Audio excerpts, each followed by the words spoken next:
Nolan লিস্টের third প্লেসে গিয়ে কি করে, যেটা অবস্থিত বলিভিয়ায়। সেখানকার ডেথ রোডে আমরা ড্রাইভ করব। আর এখন আমরা রয়েছি পৃথিবীর সবথেকে বিপজ্জনক রাস্তায়। এই জায়গাটা যে কোনো স্কাই স্ক্রিপারের থেকে অনেক বড়। আমি বুঝতে পারছি না আমরা কেন এখানে এলাম। মিথ্যে বলছি না, এই রাস্তায় অনেকজন মারা যাওয়ার কারণে এই রাস্তাটা এক যুগ আগেই বন্ধ করে দেওয়া হয়েছিল। এই রাস্তায় গড়ে প্রতি বছর 300 জন মারা যেত, কিন্তু আমাদের কাছে গভর্নমেন্ট পারমিশন রয়েছে, তাই আমরা এই রাস্তা দিয়ে যেতে পারি। পারমিশন না পেলে খুব ভালো হতো। চিন্তা করো না, কিচ্ছু হবে না, না। আমার তো চিন্তা হচ্ছে।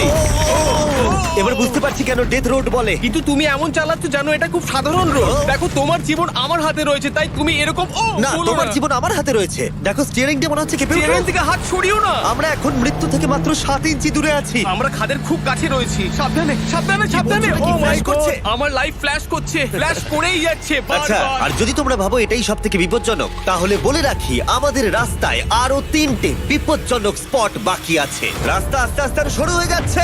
এই জায়গাটা কিন্তু খুব সাবধানে চালিও। Oh my God! দেখো ওই জায়গাটা টায়ার কিন্তু মাটিতে থাকবে না, দেখতে পাচ্ছো? হ্যাঁ, সেটা আমি দেখতে পাচ্ছি। ও মাই গড, দেখো খাদটা Oh, কতটা দাঁড়াও। গভীর। নোলান, তুমি কি একটু গাইড করতে পারবে? অবশ্যই গাড়ি থেকে নামতে পারলে খুবই খুশি হব। ও দেখো পড়ে যেও না ভাই। এটা কি? একবার দেখো খাতটা কতটা গভীর। সত্যি অনেক গভীর। এখান থেকে একটা ওয়াটার হ্যাঁ, এখান থেকে আমাকে বার করো। ঠিক আছে। হে, হে, এটা তো পাগলামো ভাই। আমাদের গাড়িটা খাদের একেবারে কিনারায়। গাড়ির চাকা এই গভীর খাদের একদম পাশ দিয়ে যাচ্ছে। এটা পাগলামো। সাবধানে, এই জায়গাটা ঢালও রয়েছে আর খুব স্লিপও আছে। এগিয়ে এসো। নোলান, তুমি একেবারেই ডিরেকশন দিতে পারো না। আসলে আমি এখন চেষ্টা করছি গাড়ি থেকে বাইরে থাকার। অত ভালো ডিরেকশন আমি দিতে পারি না। তুমি ভিতরে ঢুকে পড়ো, কিচ্ছু পারছো না তুমি। ঠিক আছে। তাড়াতাড়ি বসো, এবার আমি স্পিড তুলবো। নোলান, তুমি কি জানো এই রাইডে কি করলে বেশি মজা হবে? কি?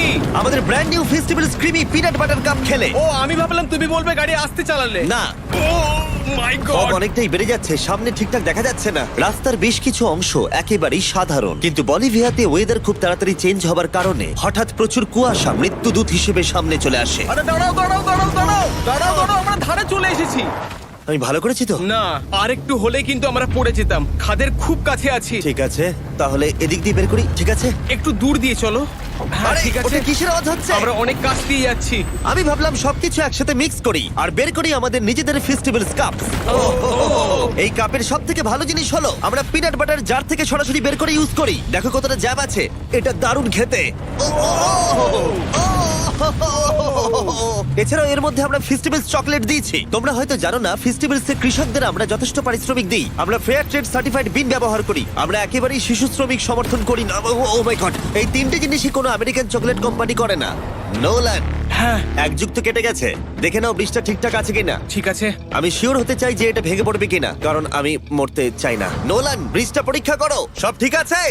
হ্যাঁ ঠিক আছে। বিগ চকলেট তাদের কৃষকদের মজুরি কম দেয় আর শিশুদের দিয়ে কাজ করায়। শুধুমাত্র পশ্চিম আফ্রিকাতেই লক্ষ লক্ষ শিশু শ্রমিক রয়েছে যারা কোকো ফার্মে কাজ করে। তাই তোমাদের এটা খাওয়া উচিত শুধুমাত্র স্বাদে দারুণ বলেই নয়, বরং চকলেট ইন্ডাস্ট্রিকে একটা বার্তা দেওয়ার জন্য। তোমাদের কৃষকদের যথেষ্ট পারিশ্রমিক দাও আর শিশু শ্রমিক প্রতিকার করো। এটা তো পাগলামো ভাই। আমরা ডেথ রোড সার্ভাইভ করলাম। এখনো অবধি আমরা সার্ভাইভ করেছি, কিন্তু পরের